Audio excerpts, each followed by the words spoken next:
وهاجر. حلو. مبدئيا اهلا بيكي وانا بحب جدا اللهجه بتاعتكم، بعشقها. لا مليحه مليحه كده، تمام قوي. بص يا جميله، احنا قلنا ميزه الفايل ده ايه؟ ان انا بديكي العناصر المهمه اللي هي لازم تكون موجوده معاكي كمريض السكر.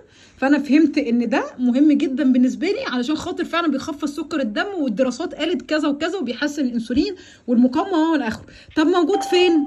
موجود في الاكل. فين المصادر بتاعته؟ كاتبالك كل المصادر وبالترتيب. فاذا هنا انا مش محتاج اخد السبلمنت من بره، مش محتاج اخده كمكمل غذائي.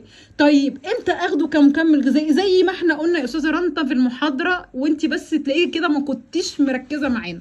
قلنا ان احنا لو احنا ما بناخدش كفايتنا، وانا كاتبه احتياجك اليومي قد ايه من كل عنصر، في حاله ان انت ما بتغطيش الاحتياج ده، يبقى انا لازم اعمل ايه؟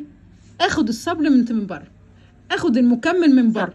طب انا حد بقدر ان انا ابص على الاكل وكتبت الملخص بتاع الشيت بتاعك، وبقى عندك دلوقتي فايل كامل اهوت كل العناصر دي موجوده فين في الاكل، فبمنتهى البساطه ده هيبقى واجب عندك. هتعملي انت دايت بلان لنفسك تغطي كل الاحتياجات دي، لان الفايل موجود معاكي.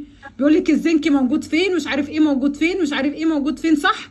بقى عندك كل مصادر الاكل قدام صح. عينيك. فلما تيجي تعملي دايت بلان، انت معاكي شيت اهو دلوقتي بيقول لك حصصك قد ايه، بقيتي فاهمه ازاي تحسبي النشويات بتاعتك، فاذا ما عندكيش مشكله. وعندك كمان العناصر، اعملي لي دايت بقى. ده واجب هيجيلك ان شاء الله في الدور، بس مش النهارده، قدام شويه. فخلاص هتلمي كل الفايلات دي او كل المعلومات دي، وتقدري توصلي للمرحله دي. وصلت؟ وصلنا. اوكي. وصلت خلاص. ايه وصلت.